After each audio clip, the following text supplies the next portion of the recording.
Ya, berjumpa kembali dengan channel saya, Sudaryono Alblitari. Ini saya mendapatkan visual dari Bapak Suryono. Bapak Suryono ini adalah pegawai Kominfo Kabupaten Sleman, warga Kaliurang, yang setiap hari memantau aktivitas Gunung Merapi dari rumahnya ya. Ini Pak Suryono ini di mana ini Pak video ini ya? Itu tepatnya saya ambil dari wilayah Kaliurang juga, Kaliurang Barat tepatnya. Itu kalinya di hulu Kali Boyong. Kali Boyong ya Pak ya? Iya. Inilah yang namanya rezeki Merapi ya. Iya benar. Rezeki Merapi. Jadi saudara-saudara kita yang dari mana-mana ini ya. Ini ngambil namanya emas hitam ya. Emas hitam. Emas hitam ini terkenal dengan kualitasnya ya. Iya, untuk kualitasnya cukup bagus untuk bangunan ya. Untuk emas hitam atau pasir itu terkenal bagusnya itu yang dari muntahan vulkanik Merapi. Muntahan vulkanik Merapi. Bagusnya karena memang irit semen atau gimana Pak? Itu bagusnya kualitasnya aja. Kualitasnya aja itu yang kehitaman dan cukup bagus untuk bahan bangunan. Bahan bangunan. Jadi saudara-saudara kita ini sekarang ini mengambil ini dari erupsi 2021 atau yang sebelumnya ini? Itu 2010. Ya? 2010 ya? 2010. Tapi ada yang di 2001 yang sampai cekdam itu ya? Ya itu baru tipis. Baru tipis ya. Tapi 2010 masih banyak ya? Masih banyak. Masih banyak ya? Masih banyak ya. Jadi ini truk masuk sini. Biasanya ini kemana ini biasanya? Itu biasanya langsung dikirim ke depo masing-masing. Depo ya? Ya. Depo-depo. Dan baru didistribusikan ke daerah. Di daerah ya. Iya. Jadi biasanya ini ngambil dari sini masuk ke depo-depo, terus nanti didistribusikan ke berbagai daerah ya. Iya. Harganya kalau dari sini berapa ini sekarang ya? Oh, harga kurang monitor ya. Iya. Yang jelas kalau sudah keluar dari Jogja ini lumayan ya harganya ya. Dan sangat diburu ya. Wah, sangat diburu sekali. Sangat diburu sekali ya. Ini untuk bangunan bisa sampai ke Jawa Barat Kak. Jawa Barat ya. Iya. Bahkan sampai luar pulau juga ya. Bisa juga jadi. Bisa juga ya. Jadi memang ini yang namanya orang bilang rojokoyo atau mas hitam ya. Mas hitam. Mas hitam. Jadi saudara-saudaraku, nah ini ada yang tampak yang seperti binaraga ini Pak ya. Iya. Ini luar biasa nih fisiknya. Kekar sekali itu. Kekar sekali ya. Ngangkat batu-batu kelihatan enteng sekali. Iya, ini yang sudah pekerjaannya ya. Iya. Ya ini luar biasa nih saudara kita ini ya, betul-betul punya fisik yang prima ini ya Pak ya. Ini kalau nggak prima nggak kuat Pak, sering masuk angin dan sebagainya nih. Wah, itu sudah fisiknya sudah teruji itu. Teruji ya. Dan untuk bodinya itu secara natural. Terbentuk, ya. Terbentuk ya ini ya. Iya. Nah, ini udah luar biasa ini. Iya. Iya betul-betul ini ya luar biasa ini ya. Sendirian lagi dia. Naik-naik ini sendirian nih ya. Nah, inilah saudara-saudara kita yang mengais berkah Merapi ya. Yang dari erupsi 2010 ditambah dengan 2021 ini ya Pak ya. Iya. Dan memang arahnya sekarang ke Boyong ya. Dominannya ke hulu Kali Boyong. Hulu Sungai Boyong. Iya. Jadi kalau ingin bangunan kualitas nomor 1 ya dari sini nih ya. Oke Pak Suryono, semoga informasi ini bermanfaat. Yang jelas Merapi ini memberikan berkah buat semuanya, berkah material, berkah wisata. Dan amin ya. Sebagai warga Kaliurang nih harapannya ini apa nih di 2021 nih erupsi ini? Untuk harapannya untuk masyarakat Kaliurang tentunya itu untuk erupsi tahun 2021 ini cukup kecil-kecil aja. Jadi itu justru menjadi daya tarik tersendiri itu yang kecil-kecil. Namun kalau misalnya volumenya yang guguran itu cukup besar itu ya untuk masyarakat di Kaliurang sudah disosialisasikan untuk menjauh ya. Iya. Jadi tempat-tempat untuk pengungsian kalau memang itu kondisi darurat sudah disiapkan di mana Pak? Itu untuk pengungsian sudah disiapkan ke wilayah tertentu itu per RT sudah diplot masing-masing. Oh sudah ya. Seputaran Pangembinangun di sini kecamatannya. Oh berarti yang ngambil sekolah-sekolah itu ya. Iya. Jadi sekolah-sekolah itu dimanfaatkan untuk para pengungsian ya. Benar. Bila mana terjadi kondisi darurat memang harus menyingkir gitu ya. Benar. Ya. Sejauh ini biasanya langkah-langkah mitigasi bencananya apa aja yang sudah dilakukan oleh dinas yang punya wewenang ini? Untuk sosialisasi berupa kontingensi itu langkah-langkah yang harus dilakukan bagi masyarakat, itu langkah apa saja yang perlu dipersiapkan dan dilakukan. Tentu saja menunggu arahan dari pihak pemerintah. Pemerintah ya.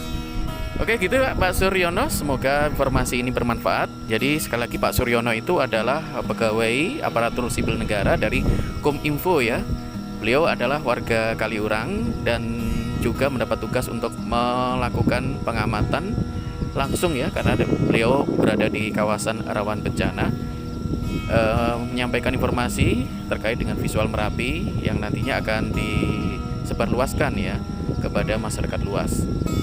Demikian pemirsa, informasi ini semoga bermanfaat. Assalamualaikum warahmatullahi wabarakatuh. Saya juga ditemani Mas Andi Volcano ya, praktisi ke Gunung Apian ya. Kebetulan saya bareng-bareng ke Bukit 76 ini ya. Pak Andi Volcano, untuk apa namanya tipologi Merapi ini di awal selalu ya, tipe Merapi ini diawali dari apa ini? Kalau tipe Merapi itu indikasinya ada 3. Jadi yang pertama selalu diawali dengan pembentukan kubah lava ya, atau lava dome construction. Nah kemudian juga biasanya juga diikuti oleh guguran ya, termasuk awan panas guguran itu. Nah yang kedua, Merapi ini diindikasikan ada 2 kantong magma seperti itu, primer sekunder ya. Yang ketiga ini yang cukup unik adalah Merapi ketika fase erupsinya besar terus selesai, itu biasanya meninggalkan jejak kubah lava yang tersisa. Nah, kemudian dia berhenti gitu. Nah, ini makanya keunikan ini menjadi karakteristik tipe Merapi tadi. Itu yang menarik itu. Jadi soal material yang ada di visual ini, material ini sangat bagus sekali. Kenapa ini paling banyak diburu ini material Merapi ini? Ini kan material pasir batu ini Mas. Ini kan dari guguran atau mungkin dari guguran awan panas guguran. Jadi kenapa diburu ya, karena memang mengandung nilai nilai ekonomi. Nilai ekonomi. Iya, nilai ekonomi, batunya bisa dijual. Pasir Merapi itu salah satu pasir yang terbaik ya. Terbaik. Ya, pasir terbaik. Karena dia dari material magmatik, dia silikanya tinggi. Ya. Jadi kalau silika itu kan untuk komponen magma itu. Jadi dia lengket aja dengan semen, dengan bahan bangun yang lain itu. Jadi ini lebih irit semen ya? Lebih irit semen ya kalau untuk bangunan? Ya tidak juga, tapi dia lebih keras saja. Lebih keras lebih ya? Kuat ya. Jadi kalau untuk bangunan sangat kuat ya? Ya, bahkan kalau zaman dulu kan orang itu kan belum pakai semen tuh. Hanya pakai kapur aja sudah jadi tembok. Seperti itu.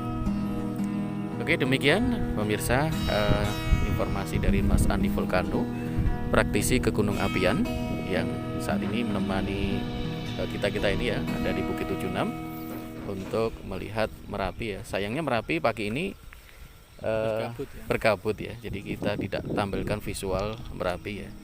Ya sekali lagi mudah-mudahan informasi ini bermanfaat. Assalamualaikum warahmatullahi wabarakatuh. Merapi ini luar biasa ya. Ini berapa ribu ya yang terserap tenaga kerja ini ya. Yang mencari penghasilan kehidupan dari Merapi ini banyak sekali, banyak aspek ya, dari mulai menambang, untuk kemudian yang deponya itu, sopir bekonya ya, pengusaha beko, truknya, keluarganya yang punya supir truk, keluarganya yang transport ya.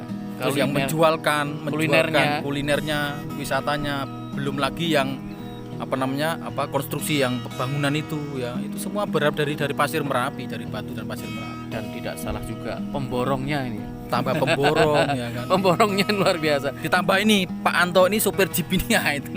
Iya. Nah ini. Oke, saya juga pengusaha jeep wisata ini. Pengusaha jeep wisata nih. Saya ada juga ini ada Mas Wanto ya.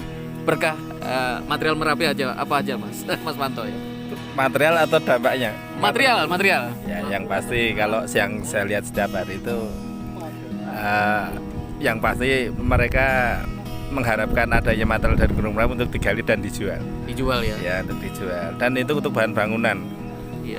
Berapa yang terserap tenaga kerja ini? Luar biasa. Wah, banyak sekali.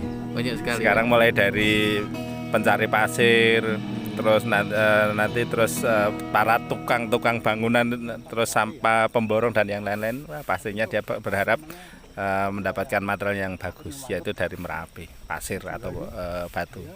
Jadi inilah berkahnya ya. Berkah ilahi lewat Merapi. Lewat Merapi. Belum di sektor pariwisata. Wah, sektor luar pariwisata biasa. apa ini? Macam-macam dari pemandangan alam pun juga nanti akan mereka wisatawan dari luar pun mereka akan melihat pemandangan Gunung Merapi. Dan mereka begitu sampai di wilayah Merapi mereka pastinya akan menuju yang lebih dekat, bisa naik jeep, bisa jalan kaki, trekking dan segala macam. Dan itu dampaknya nanti ada yang dari jeep saja mereka bisa beli bensin, bengkel, ya yang berkaitan Jasa dengan foto, ya? jasa foto, terus nanti restoran, makanan, wah banyak sekali. Ya, Sekali ya. banyak sekali. Dari sektor pariwisata itu yang sangat luar biasa, itu yang sangat merasakan dampaknya.